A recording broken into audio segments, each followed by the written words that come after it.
Hello friends, कैसे हैं आप लोग। आशा करते हैं आप लोग अच्छे होंगे। आपका अपना चैनल पुष्पा क्लासेस में आप सभी लोगों का स्वागत है। आज हम लोग डिस्कस करेंगे हिस्ट्री के चैप्टर 5 का कुछ इंपॉर्टेंट क्वेश्चन जो एग्ज़ाम की दृष्टि से काफ़ी इंपॉर्टेंट है। इसके पहले मैंने 4 चैप्टर का हिस्ट्री का क्वेश्चन आंसर डाला था जो इंपॉर्टेंट है। आप लोग उसको प्लीज़ पहले एक बार देख लें, क्योंकि एग्ज़ाम के तैयारी के पर्पस आपके लिए बहुत बेहतरीन होगा ये। तो आइए हम लोग डिस्कस करते हैं चैप्टर 5 का इंपॉर्टेंट क्वेश्चन। तो ये चैप्टर का नाम है यात्रियों के नज़रिए, समाज के बारे में उनकी समझ। ठीक है, तो आइए हम लोग डिस्कस करते हैं। पहला क्वेश्चन, कोई 2 यात्रियों के नाम बताइए जिन्होंने मध्यकाल 11 से 17वीं शताब्दी में भारत की यात्रा की थी। ठीक है, तो आप लोग में से जो हिस्ट्री को अच्छे से पढ़े होंगे उनको पता होगा कि अल बरूनी जो था 11वीं शताब्दी में आया था उज़्बेकिस्तान से, और इब्न बतूता 14वीं शताब्दी में मोरक्को से आया था, और फ्रांसवा बर्नियर 17वीं शताब्दी में फ्रांस से आया था। ठीक है, ये 3 है, इसमें आपको 2 ही का नाम बताना था, आप याद रखिएगा। ठीक है, तो याद रखिएगा, अल बरूनी 11वीं शताब्दी में उज़्बेकिस्तान से, इब्न बतूता मोरक्को से 14वीं शताब्दी में, फ्रांसवा बर्नियर 17वीं शताब्दी में। ठीक है, फ्रांस से। नेक्स्ट जो है, अल बरूनी के भारत आने का क्या उद्देश्य था और क्यों आया था अल बरूनी। तो उन लोगों के लिए सहायक जो उनसे हिंदुओं धार्मिक विषयों पर चर्चा करना चाहते थे। ठीक है, यानी कि बेसिकली जो थे वो हिंदुओं से डिस्कस करना जो चाहते थे कि धर्म से रिलेटेड कुछ बातें जो हिंदू लोग चाहते थे कि कोई हम अपना किसी के पास अपना शेयर करें और बातें करें। ऐसे लोगों के लिए एक सूचना का संग्रह जो उनके साथ संबंध होना चाहते हैं। ठीक है, क्या आपको लगता है कि अल बरूनी भारतीय समाज के विषय में अपनी जानकारी और समझ के लिए केवल संस्कृत के ग्रंथों पर आश्रित रहा। ये आप लोग का 1 या 2 नंबर का क्वेश्चन है, तो आप लोग इसको एक अच्छे से देखिए। अल बरूनी लगभग पूरी तरह से ब्राह्मणों द्वारा रचित कृतियों पर आश्रित रहा। उसने भारतीय समाज को समझने के लिए अक्सर वेदों, पुराणों, भगवद गीता, पतंजलि की कृतियों का तथा मनुस्मृति आदि से अंश उद्धृत किए। ठीक है, चूँकि पूरी तरह ब्राह्मणों के ऊपर डिपेंडेंट रहा, क्योंकि उनके द्वारा जो लिखित ब्राह्मणों द्वारा जो किताबें लिखी गई थी, उपनिषद और पुराण, भगवद गीता, इन सब का अध्ययन उन्होंने किया था, उन्हीं पर डिपेंडेंट रहा, और उसी से रिलेटेड उन्होंने इतिहास भी लिखे थे। भारत में पाए जाने वाले उन वृक्षों के नाम बताइए जिन्हें देखकर इब्न बतूता को आश्चर्य हुआ। तो कौन कौन से वृक्ष थे, तो ये भी काफ़ी इंपॉर्टेंट क्वेश्चन है। तो पहले क्या है, नारियल का वृक्ष। नारियल के वृक्ष का फल मानव सिर से मेल खाता है। ठीक है, पान एक ऐसा वृक्ष जिसे अंगूर लता की तरह उगाया जाता है। पान का कोई फल नहीं होता और इससे केवल इसकी पत्तियों के लिए ही उगाया जाता है। ये 2 वृक्ष थे जिनको देखकर वो आश्चर्य हो गए थे। बर्नियर ने मुगल साम्राज्य में कौन सी अधिक जटिल सच्चाई की ओर इशारा किया। तो कौन सा जटिल सच्चाई था। वह कहता है कि शिल्पकारों के पास अपने उत्पादों को बेहतर बनाने के लिए कोई प्रोत्साहन नहीं था। दूसरा, क्योंकि मुनाफे का अधिग्रहण राज्य द्वारा कर लिया जाता था। ठीक है, यानी कि जो मुनाफा होता था उसको राज्य द्वारा क्या किया था, उस पर कब्जा कर लिया जाता था और उसको अपने पास रख लेता था। दूसरा है, साथ ही वह यह भी मानता है कि पूरे विश्व में बड़ी मात्रा में बहुमूल्य धातुएं भारत में आती थी, क्योंकि उत्पादों का सोने और चांदी के बदले निर्यात होता था।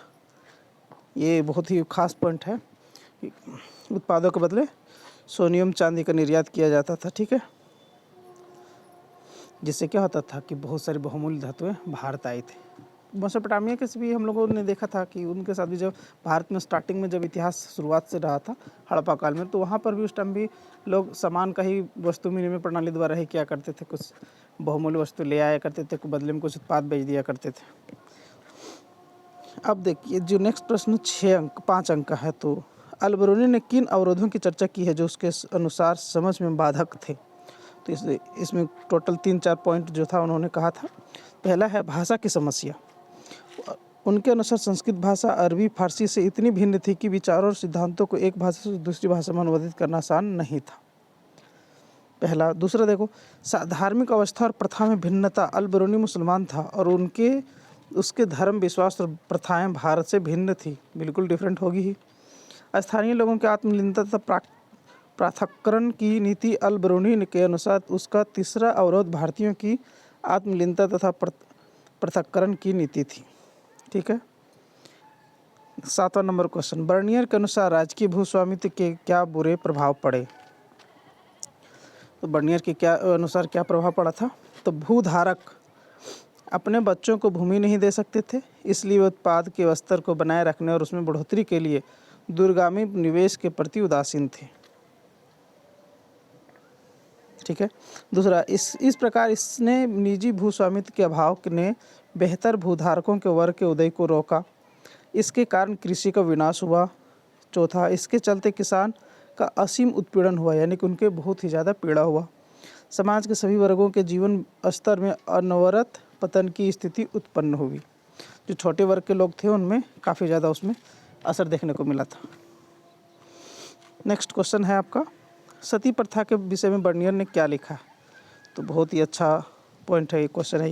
यह एक क्रूर प्रथा थी जिसमें विधवा को अग्नि की भेंट चढ़ा दिया जाता था।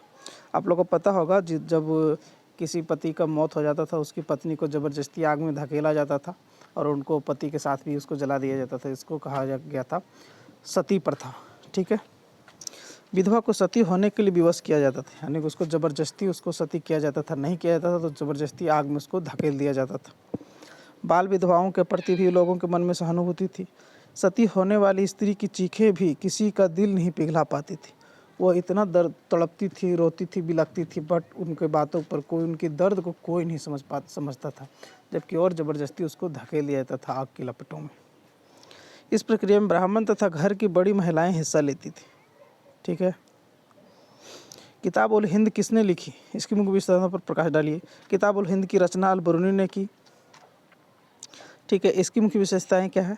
तो देखिए इसको, यह किताब अरबी में लिखी गई है। इसकी भाषा सरल और स्पष्ट है।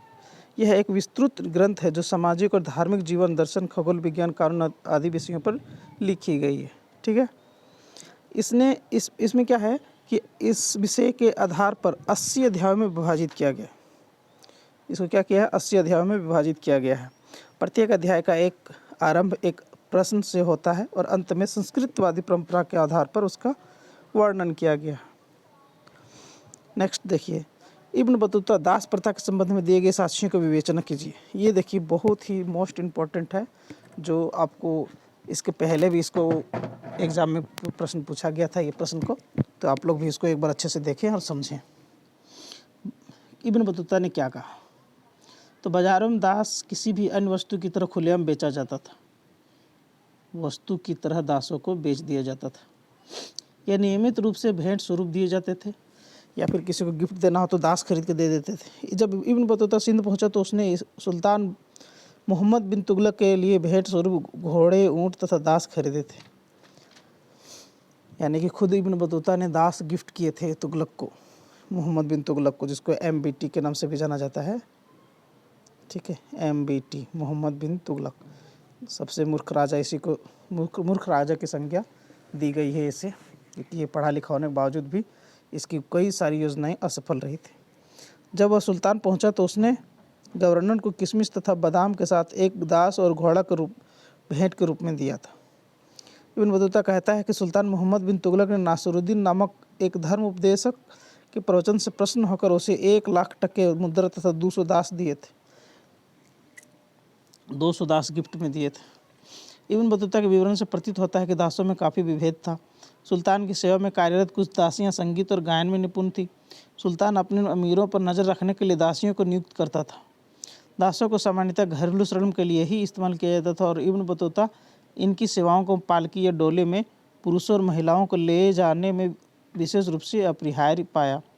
देखिए, अब इब्न बतूता कहते हैं क्या कि दासों का ज़्यादातर उपयोग घर के अंदर किया जाता था, घरेलू कामकाज में, और साथ ही साथ उनका जो डोली होता था ना, जो अमीर घर के राजकुमार होती थी या रानियाँ होती थी, राजकुमारियाँ होती थी, तो इन लोगों को डोली में बिठाकर लाने ले जाने वाले जो लोग होते थे वो दास ही स्पेशली होते थे।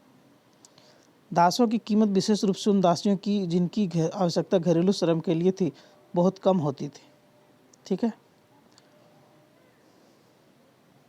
अब देखिए, ये उदाहरण है एक, यानी कि एक तरह से पैसेज इसको कहते हैं। तो ये इसको आपको पढ़कर इसका क्वेश्चन आंसर को बताना है। तो आप लोग इसको अच्छे से देखिएगा और इसको पढ़ के और पॉज कर करके आप इसको बनाने की कोशिश करिएगा, या आप खुद से इसको करिएगा। ठीक है।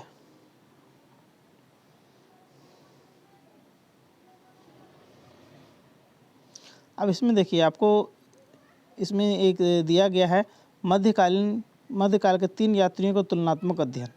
ठीक है, तो ये कुछ यात्री दिए गए हैं जिनके बारे में दिया गया है नाम और कहाँ से आए और वो कब आए। ठीक है, अब इसको देखिए एक बार, नहीं होगा तो आप लोग इसको लिख लीजिएगा, ज़्यादा इंपॉर्टेंट होगा, नहीं तो आप स्क्रीनशॉट करके बाद में लिख लीजिएगा। देखिए, यात्री का नाम अल्बरोनी, इसको थोड़ा समझाते हैं।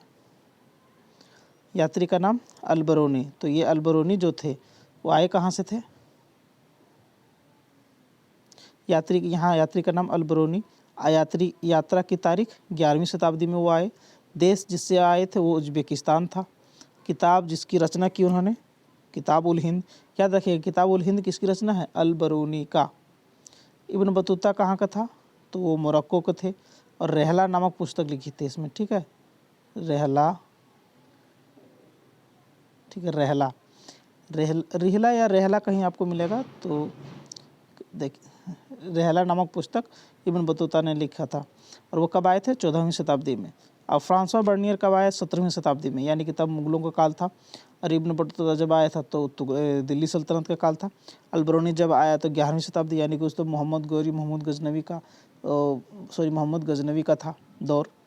ठीक है, अब ये फ्रांसवा बर्नियर आए थे फ्रांस से, फ्रांस, ये तो याद रखिएगा। इन्होंने एक पुस्तक लिखी थी, travels in the Mughal empire. चूँकि ये मुगल काल में आए थे तो इन्होंने मुगल से रिलेटेड किताबें लिखी है। अब एक चीज़ और बताते हैं हम आप लोग को, ये अब रचना की किताब की भाषा। अब बताइए उसको जो कौन सी किताब लिखे थे, किताब उल हिंद। अब उनकी जो भाषा क्या था? तो अरबी था। और ये अरबी भाषा किसकी थी? अल्बरूनी की। अल्बरूनी जो किताब लिखे थे उनकी भाषा था अरबी। और उन्होंने किसके काल में, यानी कि किसके राजा के काल में वो भारत आया था? तो सुल्तान महमूद गजनवी। याद रखिएगा, महमूद गजनवी था जो 1225 ईस्वी में सोमनाथ मंदिर पर आक्रमण करके लूट लिया था उसको। और विषय वस्तु जिस पर उन्होंने लिखा, सामाजिक और धार्मिक जीवन, भारतीय दर्शन, खगोल शास्त्र, मापतंत्र, विज्ञान, न्यायिक व्यवस्था, ऐतिहासिक ज्ञान, जाति प्रथा, इस सब के बारे में उन्होंने लिखा था। प्रमाणिक मानते हैं, कार्य की प्रामाणिकता क्या है? इसको प्रमाणिक माना गया है। अब देखिए, इसी चीज़ को हम लोग देखेंगे, इसमें इब्न बतूता द्वारा लिखा गया, कौन सा भाषा में लिखा गया, तो ये भी जरूरी है जानना कि कौन सा भाषा में इसके पुस्तक लिखा गया। रहला तो अरबी भाषा में लिखा गया। किस काल में आए थे? सुल्तान मोहम्मद बिन तुगलक। रहला जो इल्तुतमिश थे, अल्बरूनी, और ये है इब्न बतूता। तो इब्न बतूता जो थे दिल्ली सल्तनत के काल में आए थे, जब भारत का राजा मोहम्मद बिन तुगलक था। ठीक है, और उसी के काल में उन्होंने आकर कुछ किताबों की रचना की थी। और यहाँ पर नारियल और पान, दो चीज़ जो था पौधा, उसको देखकर वो आश्चर्य हुए थे। ये प्रमाणिक नहीं मानता है, इसको प्रमाणिक नहीं माना गया इतिहासकारों द्वारा। अब ये कितना मतभेद है तो अलग बात है, बट इसको आप लोग ध्यान में रखना जरूरी है। और ये फ्रांसवा बर्नियर कौन सी भाषा में लिखे थे? तो ये फ्रांस का था, तो अरबी भाषा में तो लिखेगा नहीं, तो जाहिर सी बात है कि अंग्रेजी होगा। तो मुगल शासक शाहजहाँ और औरंगजेब के काल में ये आए थे फ्रांसवा बर्नियर। और इन्होंने क्या देखा? तो सती प्रथा, भूमि स्वामित्व और विभिन्न प्रकार के नगर राजकीय कारखाने, मुगल शिल्पकारों को भी देखा गया। तो इसको प्रमाणिक माना गया है। ठीक है, इसको भी प्रमाणिक माना गया है, इसको प्रमाणिक नहीं माना गया। ठीक है, अब इसको ध्यान में रखिएगा आप लोग। और ये था आप लोग का चैप्टर 5 का इम्पोर्टेंट क्वेश्चन। अब हम लोग नेक्स्ट क्लास में डिस्कस करेंगे चैप्टर 6 का इम्पोर्टेंट क्वेश्चन। तो एग्ज़ाम से पहले हम आप लोग से रिक्वेस्ट करेंगे कि आप लोग इसको अच्छे से एक बार देख लें, और रिवीजन ज़रूरी है, हम आप लोग को रिवीजन करवाएंगे। और जितने भी आप लोग को वीडियो मिल रहा हो, अगर आप लोग को पसंद हो तो अपने दोस्तों के साथ शेयर जरूर करें। मिलेंगे नेक्स्ट वीडियो में, तब तक के लिए जय हिंद।